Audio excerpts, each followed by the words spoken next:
reaction video is directed directly to Molly Burke. I don't know if you'll ever see it or respond to it, but here it goes. I was originally just going to do a short rant, but there is so much in this video that I don't know where to start without having jumping off points. So what I've done is put this video to 1 3/4 speed. It is mercifully only 20 minutes long. I will try and get through it as quickly as possible. Let's do this, guys. There is so much that I need to address in this video. I can't do it without reacting to this video. I have watched it already, which is why I was planning on doing a different video. I've redone this 5 times. And now this is what I'm doing. Honesty about my struggles in 2020 is the title of this video, and it is her latest video from the end of 2020. For a lot of people this year. A lot of people are struggling with mental illness that have never struggled with mental illness before. And I just want to say it's okay. And getting through this year is something to be proud of. So if you look at this year and you're like, I've accomplished nothing, girl, getting through it is accomplishing something. So pat yourself on the back, take a deep breath, sigh it out, you have done something. I've decided not to start from the very beginning because I wanted to get through the minutia of the intro and everything. So this is why we're starting at 2 minutes. A little nightmare. And I think I've put a lot of pressure on myself this year to be people's escape, to be people's positive distraction. We're 10.5 months in, and I can't keep pretending I'm okay. I have always been very proudly honest with you guys. It's something I've always taken pride in, that I'm an open. Proudly honest, she says.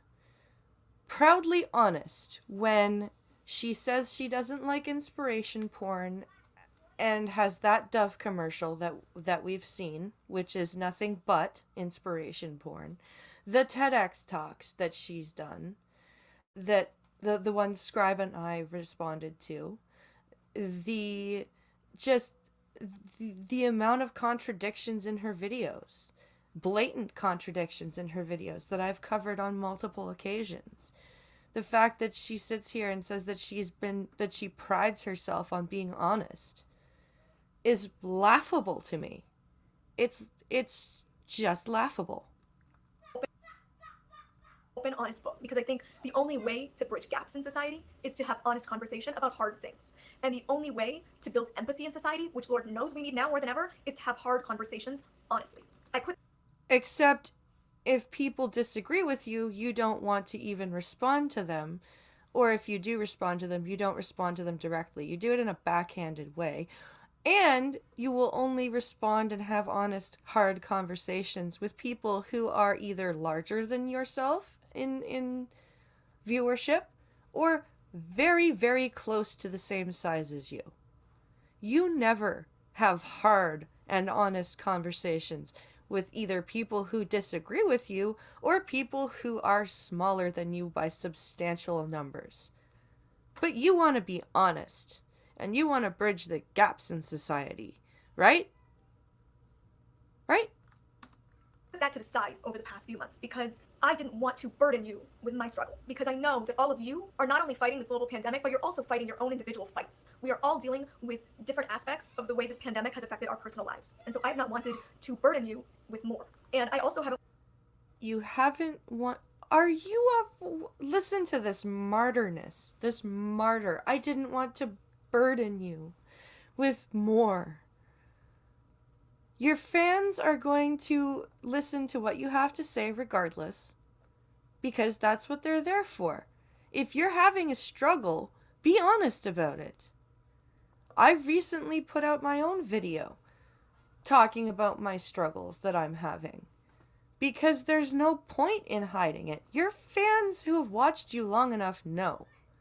And you people who don't like you, who still watch you so they know what they're talking about, can tell that you're lying through your teeth. So it's just redundant. You should obviously be honest with people. And this whole I didn't want to burden you thing, that's just fishing. You're fishing for people to go, it's okay, Molly. You're not a burden to us. Please don't ever think that. You're fishing. And it's obvious. And it's dishonest. I don't want it to seem like I am sitting here complaining, because I know that more than ever, everybody has challenges in their life right now. And so I don't want to sit here from a place that I know is privileged and complain. And so that is not the intention of this video. I recognize However, that's what this video is going to be. that I have so much privilege that other people don't have right now. I recognize that I have many blessings that other people have lost in their lives. And I'm really grateful for that. But the pandemic has certainly affected my life in many ways too that I have kept hidden. I felt like increasingly over the past few months that I'm in a way lying to you by not being honest about it, because I am, every time I hit record, like putting on this happy face that isn't. You're not in a way lying. You are lying. If you're not okay, you're not okay. So you've just admitted that you've been lying. But you like to be honest, and you like to have hard and honest conversations. But you've just admitted that you are lying, or that you have been lying, and you've just fished for people to stroke your ego and tell you that you're not a burden to them, which is also lying. Because you just said that that's not what you want to do. We're only 3 minutes in, guys. How I'm really feeling. All pain is valid, no matter what place you come from in life. I've talked about this a number of times on my channel in the past, about the fact that one thing that pains me is when people come up to me after they've seen me give a public speech, after they've watched my videos, and they see me in public, and they come up to me and they say things like, you know, I was so depressed over my divorce, and now I feel a little guilty because I haven't gone through nearly as much as you have. And I'm like, stop right there. Your pain is valid. If your divorce, if failing out of college, whatever, losing your dream job, if that is the worst pain you've felt in life, that pain is valid. That pain is real. And you deserve to feel that. And it is okay. And you do not need to feel guilt because somebody else's situation in life is worse than yours. You're right. You are correct. That is a true statement, Molly. Now watch how she changes this around. Watch how she makes it about her. And so that is a part of empathy, right? That is a part of building empathy, is the understanding that other people can on the surface have a, quote, better life than you and can still feel pain and can still have hard times. For me, no, that is not what empathy means. Empathy means that you understand a person's pain and you feel a person's pain and you can empathize with them and you can literally understand how they feel. It has nothing to do with where they are in life. It has nothing to do with that. You can empathize with somebody if they're homeless, or you can empathize with somebody if they're a billionaire. It doesn't matter. I love how you just slip that in. Empathizing with people is understanding that on the surface they may have a good life, but they're deep down they're hurting. That's not empathy. That's not what empathy is. That is recognizing that people can have it good and still hurt. That is not what empathy means at all. I'm so grateful for what I do have. I still have a job. And yes, my job has been affected greatly by this pandemic, but I still have one. I got an amazing kitten, and I got an amazing boyfriend, and I lost weight, and all of those things are things that, you know, I had actively worked towards. And so I feel lucky that I achieved those things.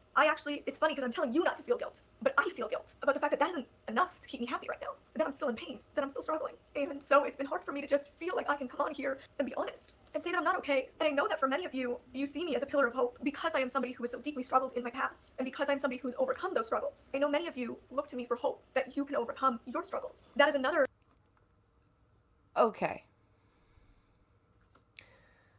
I think I know what she's trying to say, because I've been told the same thing in my life.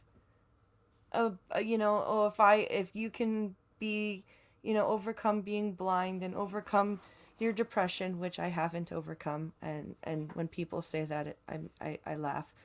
But I've had people say, I'm so inspired by you. You give me hope, right? But to actually come out and say, I know most of you look to me as a pillar of hope? Who the hell do you think you are, lady? Are you serious? You're a YouTuber. First and foremost, you are a YouTuber. When's the last motivational speech, even before COVID, that you've done? You have made this your job. Okay? You have made blindness your job.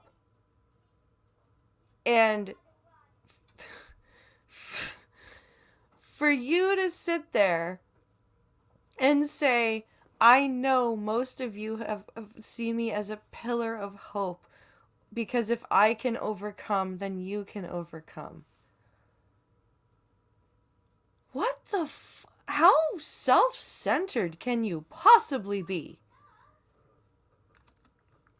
Pressure that I put on myself, that I can't shatter that for you, that I don't want to break that hope. And what I will say is I hope this doesn't break that for you, because my hope isn't broken. I am in pain. I am not okay. I am struggling, but I know I will get through this. I know I will be okay. I know I will come out the other side. And I don't know when that is, and I don't know where the other side is, and I feel really lost, but I believe the other side is out there, and I know that I will find it. And if I have that hope for myself right now, when things are feeling really dark, I want you to have that hope for yourself too. Short right there, sorry.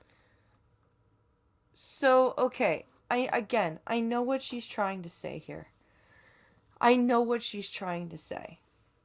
But it's just not, it just doesn't fit with all of the other things that she's said already.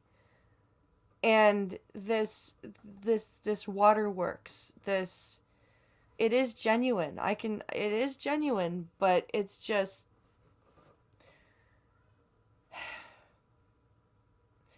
it's so frustrating to watch somebody almost reach an epiphany about themselves and then put their hand on the doorknob, go nah, and turn around and walk away.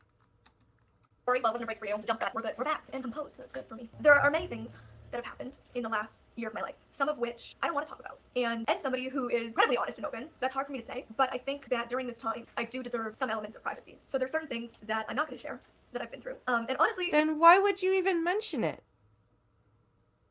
Just talk about the things you want to talk about and don't bring up the things you don't want to talk about. That's just unnecessary and kind of snappish sounding, but okay. There's some things that I won't share just because the list is so damn long. I don't remember them all. It's been a couple of months now where it's like every day, every little thing seems to go wrong. You know those days where like nothing major happens, but every little thing goes wrong? I've had a lot of those days. And then I've had a lot of major things go wrong or fall apart. And some of them are going to be incredibly relatable, and some of them maybe not. But I know that recently when I've seen creators, I saw one creator, open up about the challenge that she's been facing during this, and it made me feel better. It really did, because at the end of the day, one of the most painful things is to feel alone. And I felt alone in many times in my life. I think a major part of my situational depression when I was 14 and went blind was how isolated I felt. And so I know how painful loneliness is. Although we know that everybody is going through this global pandemic together, you somehow can still feel so alone in your individual struggles. And when all you do see is people only sharing the good stuff or trying to be positive, which I think is so important. I think it is so important to try to be positive, and it is a huge part of my recovery right now, is trying to make a vision board and build a gratitude list and continue with my prayers daily and my affirmations daily and listening to thought-provoking podcasts about how to develop your mind. Like, those are things that are part of my healing, and I think they're really important. And that's awesome. If those things help you, that's awesome. If those things help you to be a better person, that's great.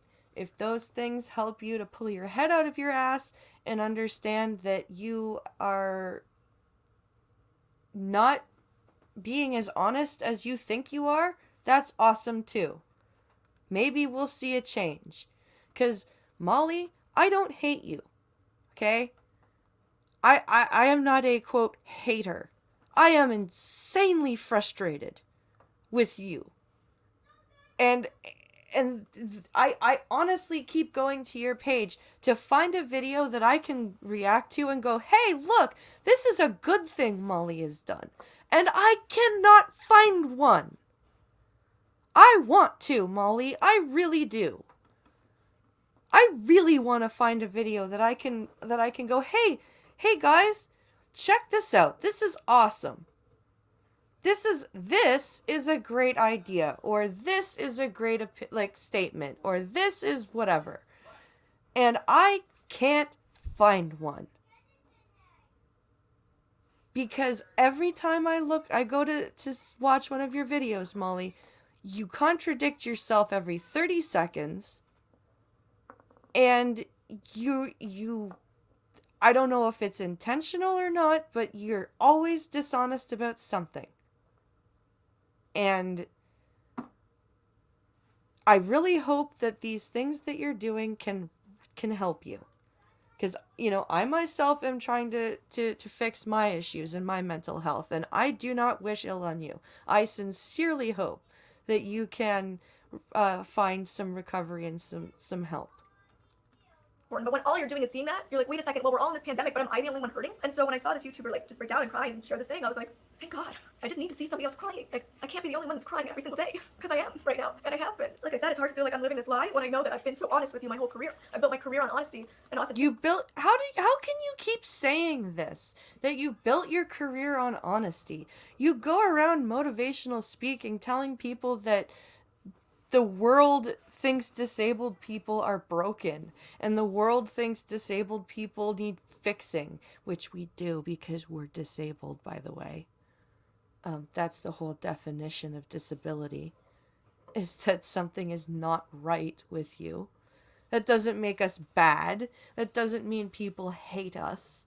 That doesn't mean that doctors actively want us gone from the world, as you suggest in your TEDx talks that I have watched all the way through. So how on earth can you say that you've built your career on honesty and spout off things that you know for a fact are not true? Because look at where you are. And being genuine, and that means the good, the bad, and the ugly. But when everybody's life is bad and ugly, I just haven't wanted to open up about my bad and ugly and put that on you. And when I go from like crying to putting on camera and trying to like film a funny video, it's been hard sometimes. And I don't know if you guys have seen it in my videos, but I know when I watch the edits back, I see it. I see that I'm not myself, and it's hard for me. This year have lost, like many, a lot of opportunities, some of which I worked my whole life for, some of which I dreamed about my entire life, had in the palm of my hand, and it disappeared. And I don't know if I'll ever get those back. And so I've had to grieve that. I have, had to see a loved one deal with COVID and be very sick, and that's really scary. And I don't know when I'm going to see my brother again. I haven't seen him in a year. And I know that seeing a loved one deal with COVID is something, sadly, a lot of you have probably faced. I know that. You are back in Canada right now. What do you mean you don't know if you're going to see your brother again? Oh, and by the way, you know how she keeps saying we're all dealing with this global pandemic? Global pandemic, global pandemic. She keeps repeating that. Global pandemic. You know what she just did? Now, she is a Canadian citizen, so she's allowed to do this, but it kind of, again, contradicts everything that she's been talking about in her videos about, stay home, wear a mask, don't go to parties, whatever. Okay, so she flew from Los Angeles, one of the hardest hit places in America for COVID, to Toronto, one of the hardest hit places in Canada for COVID.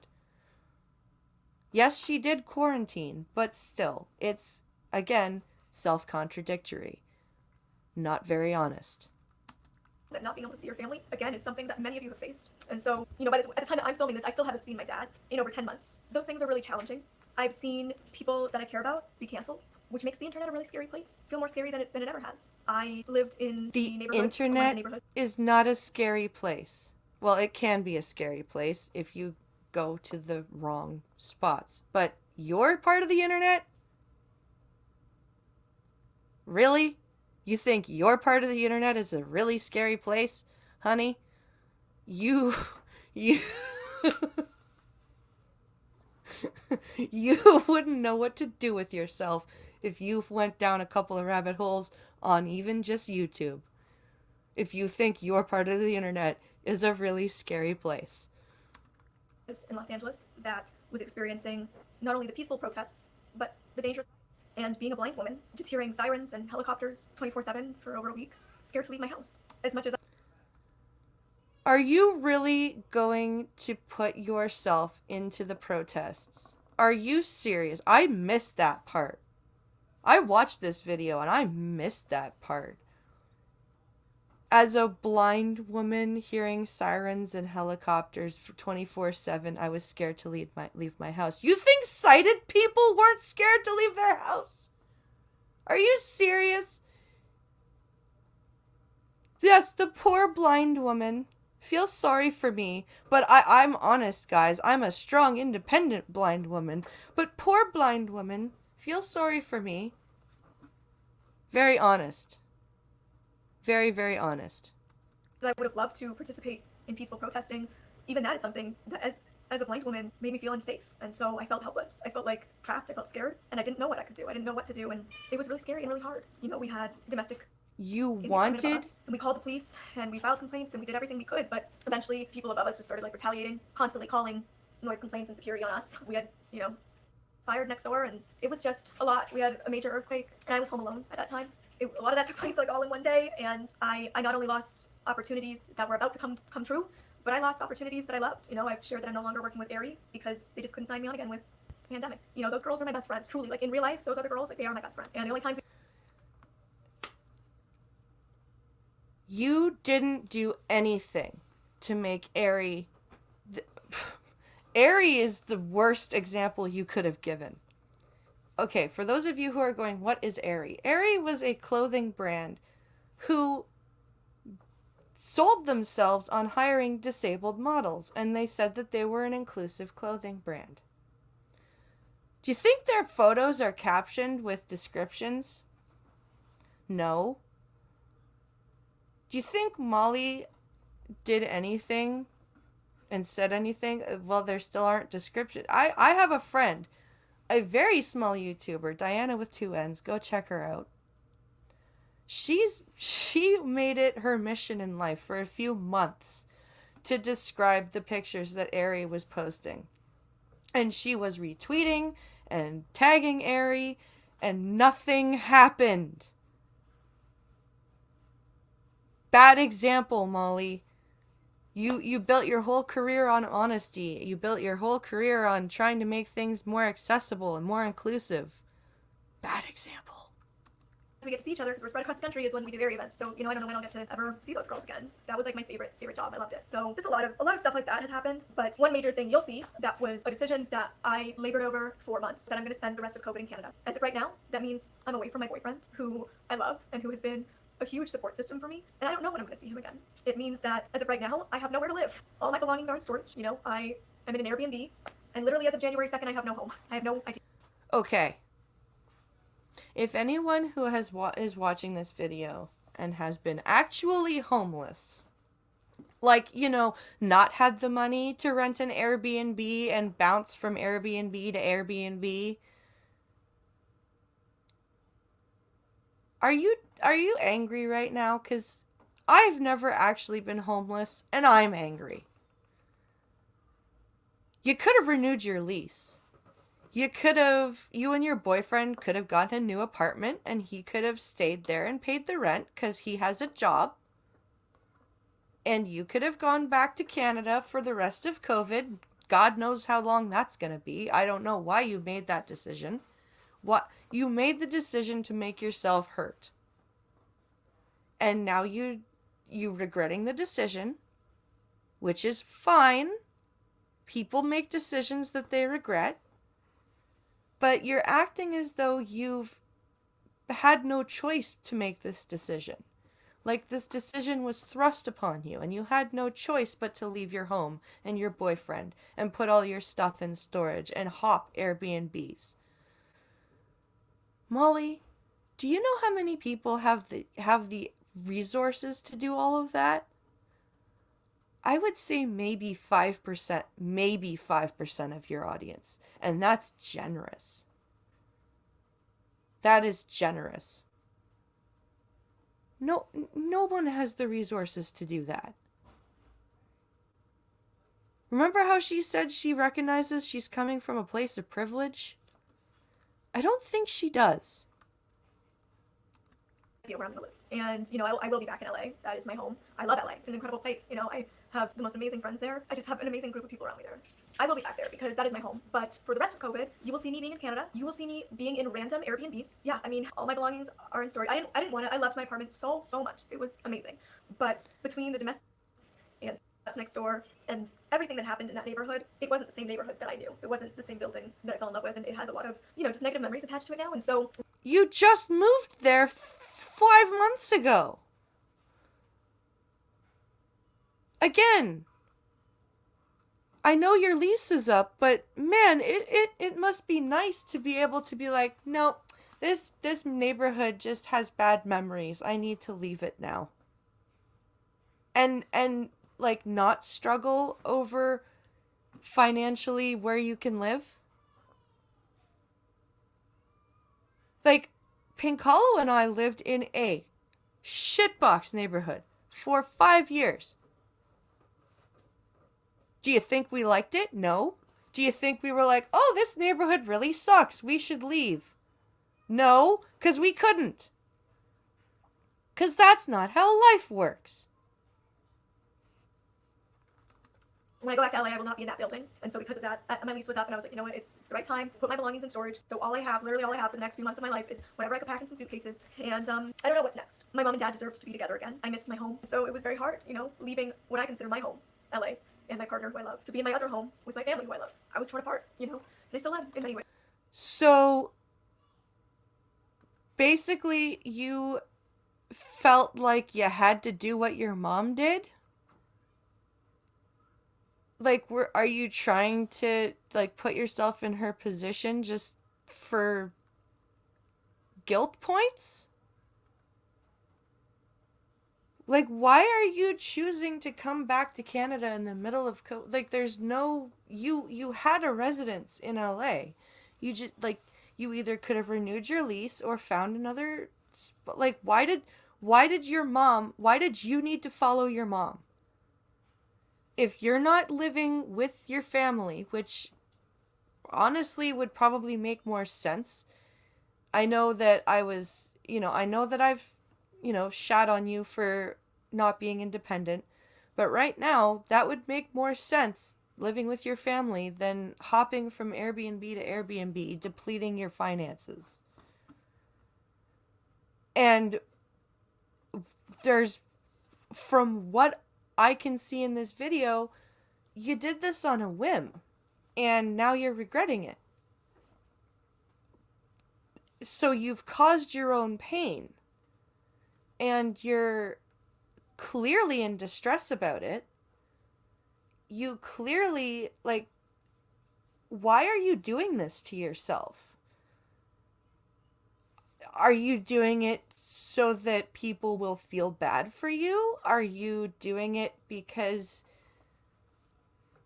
you feel obligated? Like, do you really need to be following your mom around? Like, why are you doing this to yourself? Like I said, I don't know what my future holds. And then obviously, I made this video where I announced that Gal's retiring, which is still hard to say. I can't tell you how painful that choice was. And it was not expected. He was supposed to work for another year at least. And, not knowing that I'm going to be able to get another dog, just hard. And I know that so many of you have probably had it way harder. And that hurts me too. It hurts me that. Okay, stop. Just stop. Stop with the martyrness, okay? You know what? I will give you retiring Gallup and not knowing when you get another guide is probably really hard. Okay? I'm not gonna sit here and shit on you for that. Because that's not cool. And I myself would like to get a guide dog at some point. And I know that when it comes time to retire that guide, I will probably be very upset. I'm not, that is something that I will give you. That one, out of your control. So much of the world, and we just have to keep going. But we have the hope of a vaccine, but that doesn't mean we can stop wearing masks, that we can stop socially distancing. Please continue to do your part, continue to do what you can, because if we're not all in it together, we're not going to make it. And you just flew from Los Angeles to Toronto, but we should all do our part. Holy shit, Molly. You don't think it might have been better for you to just stay in LA and your mom to go home and go back to her marriage, and when this is all over, then you go home for a visit? Like, I know you wanted to see your dad. You hadn't seen your dad in 10 months. Neither had I until last Sunday. Okay? Okay, I'm sorry, not 10 months. It had been like 7 months. But still, I hadn't seen my dad in person for 7 months. And that sucks. Okay? And my dad lives in the same city as I do. But you want us to do our part, yet you hopped a plane? Do you know how much of a cesspool airplanes can be? Oh, but everyone was wearing their masks, so? It's been proven that masks don't... Oh, never mind. This is not a COVID video. we're too deep into it to not make it out. That's just a very small snippet of like some of the things that have happened in my life, kept inside, that I've been scared to share or unsure as to how people will take it. And I know that there's still gonna be people who watch this and think that I'm just complaining, or I don't have the right to be sad or hurt, but I want to tell you that no matter who you are, what you're going through, you do. And it's okay to let yourself feel pain, it's okay to feel angry, it's okay to cry. Those feelings are valid and they're important to express, they're important to let out in healthy and safe ways. Until you let those emotions out, they will bubble, they will boil, they will fester inside of you, and you need to release them in order to heal, in order to move on, in order to grow. I'm just letting myself hurt. And I don't want to hurt, but I do, and so just letting myself hurt. But I'm not giving up. Like I said, I know that I will get through this, and I know that you will get through this. But getting through it isn't easy. It takes work. You know, I started going to therapy again, started getting back into practices that helped me in the past. I know that I'm gonna get to the other side, and I want to be honest about that journey with you, and not hide it from you. I know I'm gonna be okay, even though I don't feel like it right now. I know you will too. Exactly, Lavender. That's what I'm saying. Exactly, babe. You got it right. She's my little angel in all this. So happy I have her. Yeah, I'm so grateful for her. Obviously, Gallup is too, but like, obviously, he's also been causing me pain, not on purpose, but like, his retirement and that decision and thinking all that through has caused me pain. So having a little. Gallup has caused you pain because he can't work anymore? How about the decision to retire Gallup is causing me pain? Do you know that dog probably doesn't want to retire? Because service dogs love being service dogs. This video is a fascinating look into your psychology, Molly. It really, really is. And when I look at this video, the one thing I can say to you, apart from the fact that you frustrate the hell out of me, is thank you. Thank you for showing me some of the things that I do as well and making me go, ew, I need to stop that. Seriously, thank you for that.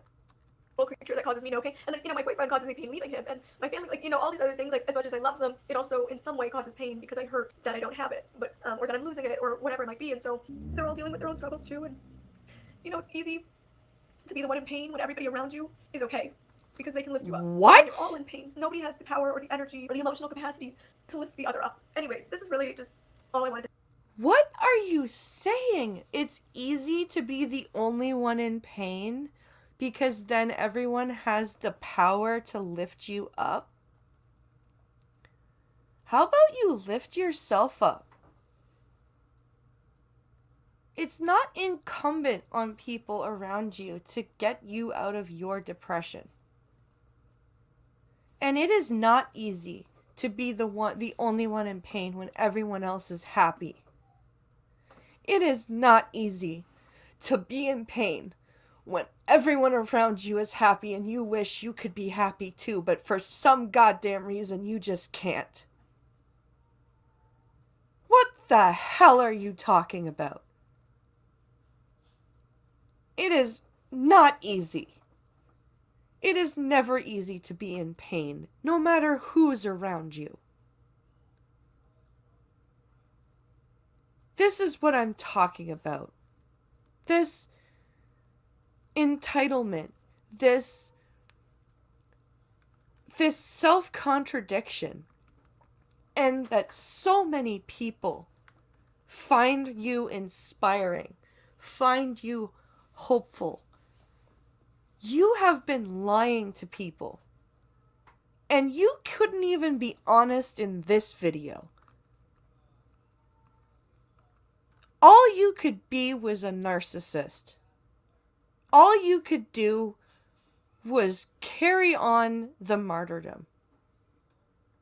And I know that most of my subscribers will agree with me, but I'm hoping that somebody who isn't a subscriber, maybe one of your subscribers, maybe somebody who watches you and thinks that all blind people are like you, sees this video. And like I said before, Molly, I don't hate you. I never have. I'm just incredibly frustrated by you. And I'm incredibly frustrated that you don't understand that you have made a community of people who will shit on anyone who disagrees with you. And you don't care. And you say that you want to be honest. You say you've built your career on honesty, but on this channel I have proven that wrong time and time again. And that's why I'm speaking directly to you in this video, Molly. Because some of the things that you have said in this video have very, very much angered me to a level that I didn't expect from somebody on the internet. So many people this year have, and you even said it, have had such a much harder time than you. But what's bothering me is that instead of just saying, you know what, if you had put out a video that you'd said, you know what, I am struggling with my mental health. I have made some decisions in my life recently that I now have to live with, but I am strongly regretting. And it sucks, but I will get through it. I would have had so much respect for you. I would have, you know what? I would have shared that video. I would have been like, hey, look, this is, a really good video from Molly Burke. She's being honest. She's being forthright. This is a great change. And instead we get this video. Instead we get this self-contradictory, redundant video. And we've come to 36 minutes, so I'm going to end now. But I really hope that whatever you're doing to help your mental health is going to help you in more than just your mental health. Because this is getting ridiculous. Thank you for watching.